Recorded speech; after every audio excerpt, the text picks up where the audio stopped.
Right, so welcome to lesson 2 of your bioenergetics unit of work, and you'll see today's lesson is on the uses of glucose. So if you've got a booklet or a similar sheet or your notebook, can you pause the video in a moment and start to have a go at the 8 knowledge check questions on this page and that. Once you've done that, we'll unpause the video and we'll go through the answers from the work we did in lesson 1. Right, so as you'll see, let's go through the questions. State the reactants of photosynthesis. So the two things that react together in photosynthesis are carbon dioxide and water.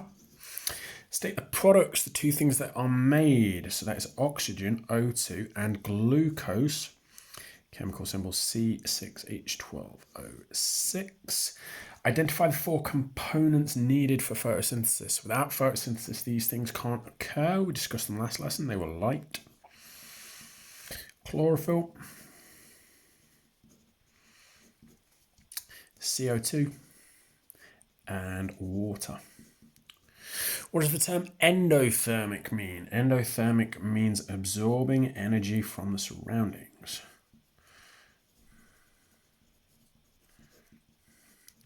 So make sure you've marked your answers as you go and corrected anything or filled in any gaps in green pens as required. Identify the independent variable in the last experiment. So what we did last lesson, what was the thing that we looked at changing? Now, the thing we looked at changing was the distance of the pondweed from light source. So in other words, we changed the light intensity. Identify what a control variable in the last experiment was. So we used sodium hydrogen carbonate solution to control the amount of carbon dioxide in the solution, so the amount of CO2 that the pond water received. What organelle in a plant cell carries out photosynthesis? Contains chlorophyll. It is the chloroplast. And then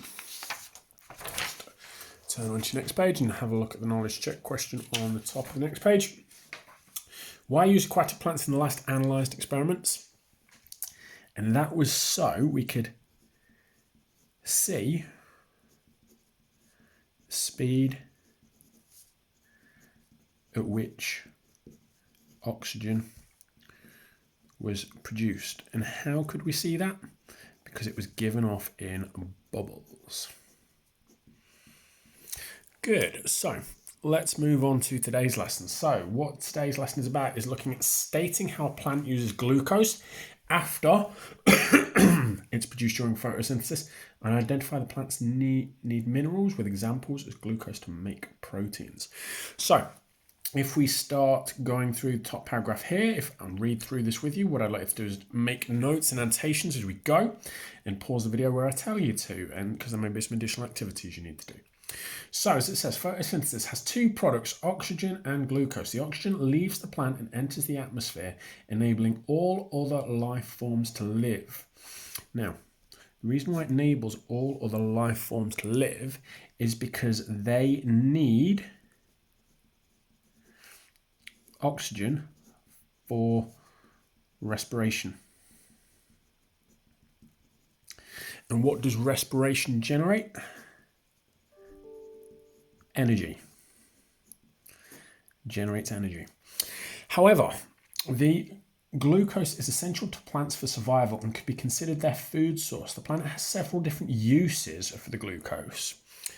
Right, what I would like you to do now, just at this point, is pause. Pause the video, and you will see in the description underneath, there is a number 1 video. I'd like you to go to that link in the video below and watch the video. And what I would like you to do on your notes page or just on your own revision notebook or anything like that, depending on what you're working in, I would like you to take notes on a couple of things. First thing, definition of photosynthesis.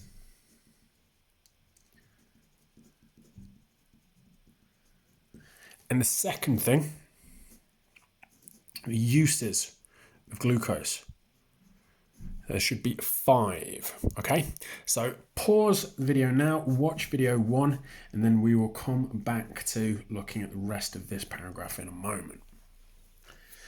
Right, so hopefully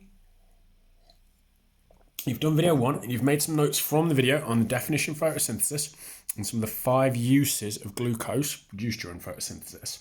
So let's go into a little bit more depth and detail now. So starting at line 12. One use of glucose is respiration. Respiration is the reverse of photosynthesis and takes place in plants when there is little light. All living organisms carry out respiration. We'll learn more about this in a few lessons' time. The equation, oxygen plus glucose gives carbon dioxide plus water. So this little thing to make sure you note is respiration equation. And if you reverse the arrow, so if you had the arrow going that way, it gives you the photosynthesis equation. So reverse arrow equals photosynthesis equation. Let's carry on. So when the chemical reaction occurs, the energy is released from the breakdown of glucose and can be used by the plant. Now, it's important to bear in mind energy is released in the form of a molecule, which we call ATP, which stands for adenine triose phosphate. Glucose is converted into cellulose to produce supportive, strong cell walls, enabling the plant to grow and increase in biomass. Now, cellulose is insoluble substance, so it doesn't dissolve in water, which is the main part of plant cell walls and of vegetable fibers such as cotton. Okay, it's insoluble and it's made of chains of glucose molecules or glucose monomers. So it's a polymer, okay? So it's very strong. And then, as it says, strong cell walls enabling the plant to grow and increase biomass. Now, biomass is simply the mass of an organism in a specific habitat, or the total mass of type of organism in a habitat. So let's say you have 2 rabbits living in a habitat. Their biomass is their total mass together, okay? So it's not just referring necessarily to one organism, but the specific type of organisms, all of them, okay? So let's carry on from line 19. Glucose also combines with nitrate ions that have been absorbed from the soil by active transport at the root hair cells. Now, let's start with nitrate ions.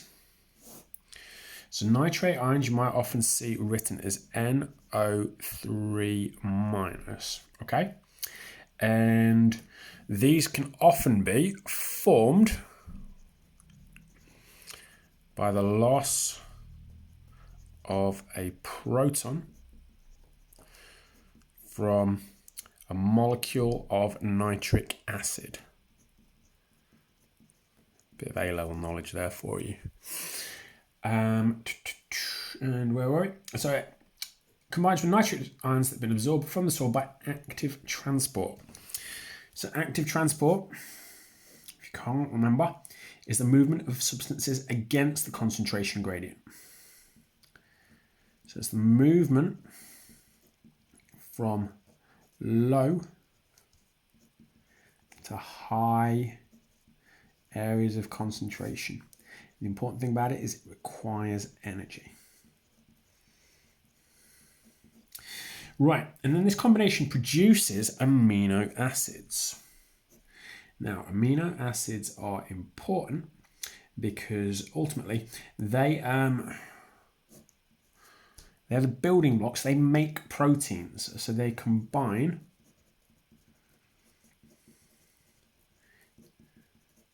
to make proteins.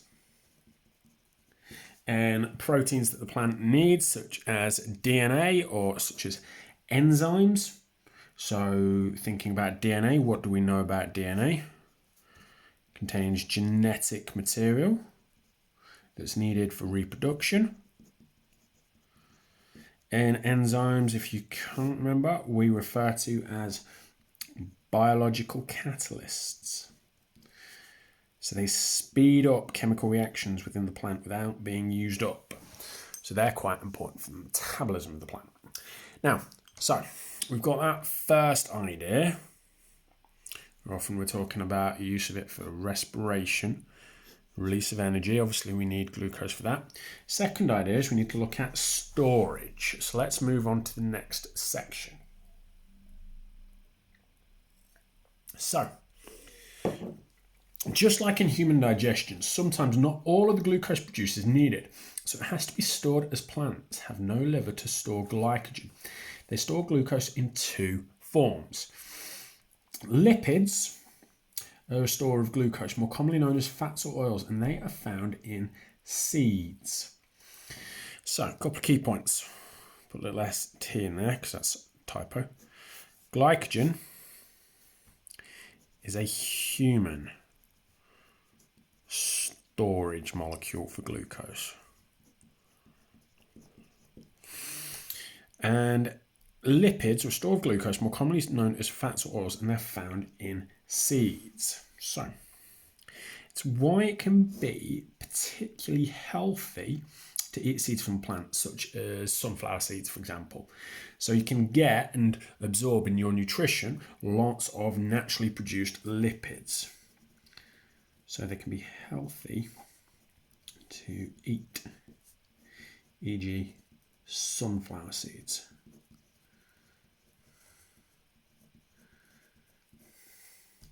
The main storage molecule for glucose is starch. Starch is easily accessible to the plant when there is little light so that respiration can occur. Right, so starch is very important because it's a polymer. It's made up of lots of glucose molecules in just repeating subunits, okay? So it's a polymer of glucose molecules. Now, starch is stored in most parts of the plant's roots, stem, leaves, and seeds. This is why the main test for photosynthesis is the test for starch. Plants store glucose as starch and fats because they are insoluble. Now, if you remember, insoluble means doesn't dissolve in water. If a plant had lots of glucose in it, it would then draw in water due to the concentration gradient by osmosis. So remember, osmosis is movement of water from high to low concentration. So if the plant was full of glucose, it would have a really low water concentration, which would mean loads of water would move into it and it would cause it to swell up. Now, storage is beneficial to the plant, but it's also beneficial to all the organisms as it allows food chains to occur. Glucose is needed by animals as a basic carbohydrate for their diet. So by consuming the plant, they break it down in digestion and access glucose for respiration. Lipids are also used by animals. Humans use seeds and nuts to make butters and spreads for cooking, e.g. peanut butter. So, it's needed for plants' respiration, but also it's a basic carbohydrate.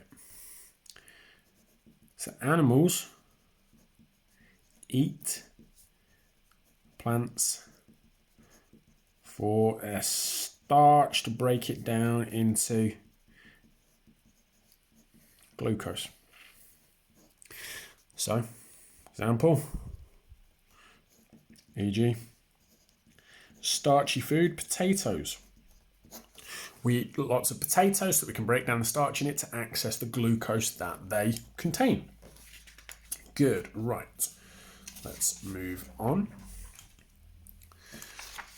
Now, as was mentioned on the previous page, one of the main tests is looking for glucose in plants. So I'm going to walk you through one of the tests that are carried out to show photosynthesis. Okay, so first thing I'd like to do to begin with is using the video that we've watched, using the notes that we've done, on your notes page or just on your own revision page, make a mind map to summarize all the different uses of glucose produced in photosynthesis. So stop and do. So pause the video now and stop and do that just to summarize the ideas that we've talked about. Right, hopefully you've done that. You've unpaused the video because we're moving on. So as you'll see now, we're going to have a look at an activity that proves photosynthesis has taken place in a plant. Now, as it says, proving photosynthesis has taken place is very simple. Just test a leaf to see if starch has been produced. So the stored version of glucose. And we'll look at glucose in future lessons. So if starch is present, glucose is present, because starch is just storage. So what I want you to do again is I'd like you to now pause the video and look in the description below and have a look at video 2 for me, which walks you through the method for this practical. If you're in class, you'll obviously be doing this practical in class. If you're not in class, obviously have to look at it from an independent work point of view. Go and watch that video now. And once we've done that, we'll then unpause and we'll just have a little discussion about some of the key bits of the method you might need to know about this. Okay, so pause the video now and watch video 2 for me. Right, hopefully you should have done that. I've got a little bit of an idea of how the practical occurs. So let's just have a little breakdown of the method. A couple of key points.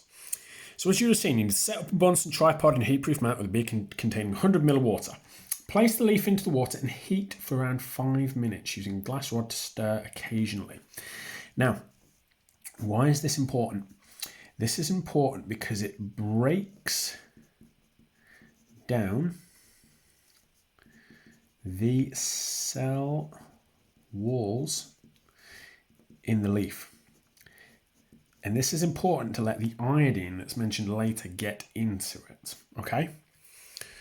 So, to allow iodine in, all right? Now, take the water off the heat and using tweezers, remove the leaf. Place the leaf into a boiling tube containing 20 ml of ethanol. Ethanol is alcohol, and obviously one of the health and safety concerns is that that's a very flammable liquid. Then, the point of this ethanol is it breaks down chlorophyll in the leaf.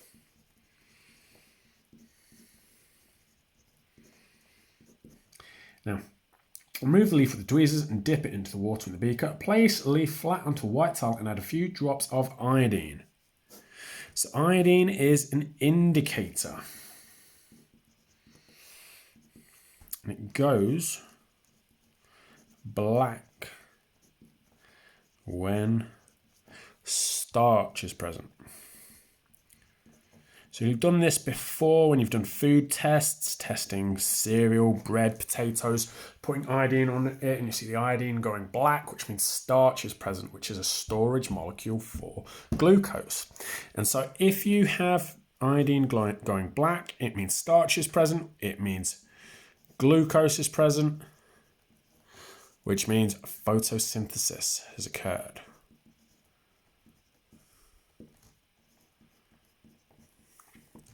Right, because you can't do this at home, obviously, I'm going to show you just a diagram of the results now that I'd like you to spend a little bit of time now just making your own version of in one of the two boxes below for me, okay? So pause the video now and you'll see these are the results. That obviously you've got a leaf, variegated. Sometimes you see dark bits of green, yellowy bits, things like that. You carry out the starch test, and as you will see, variegated bits, the green bits, now gone black or blue-black, which means that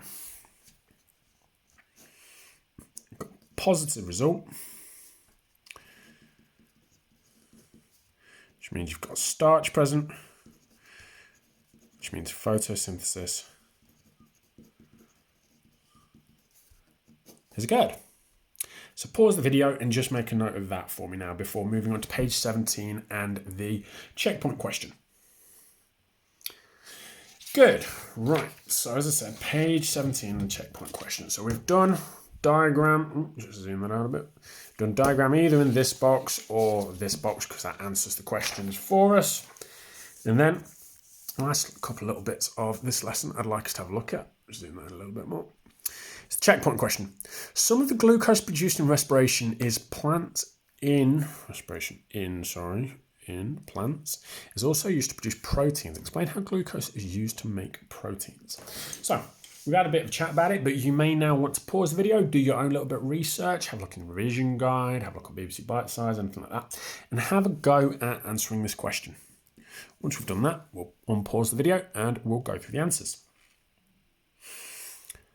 Good, right, so hopefully you've had a go at it. If not, just go through it, write out the answers with us, mark it if you have, and we'll see what you've got. So the first point here, in order to make proteins, glucose combines with nitrate ions. We talked about this earlier in the lesson.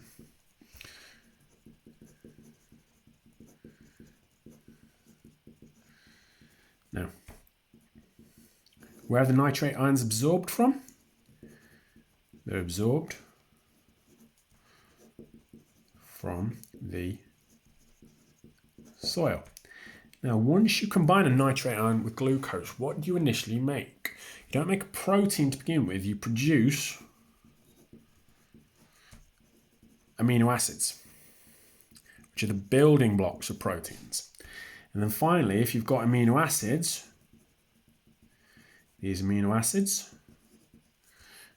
join together to make proteins. So mark what you've done, correct anything that you've got wrong or green pen it as you need to, and then we will finish with the last little bit of this lesson, which is knowledge and application questions. So turn over, and can you go through the following 11 knowledge and application questions for me to finish? Pause the video here, have a go, and we'll unpause the video and go through the answers to finish off. Right, good. So hopefully you've unpaused the video. We'll go through the answers to finish. 2 uses of glucose. Used as a storage molecule, used to make proteins. Can also be used for respiration as well. State the 2 storage molecules of glucose. Starch or cellulose in plant cell walls. From last lesson, what are the 4 things that are needed for photosynthesis to occur? CO2, water, light, and chlorophyll. State what endothermic means. Absorb energy from surroundings. Why do you boil the leaf as part of this experiment for 5 minutes? That is to break down cell walls. Why do you soak it in alcohol or ethanol? And that is to break down the chlorophyll that's in the leaves. Suggest why the leaf is dipped into water again. Now, why would the leaf be dipped into water again? Just to wash off the ethanol or the alcohol. Identify the substance.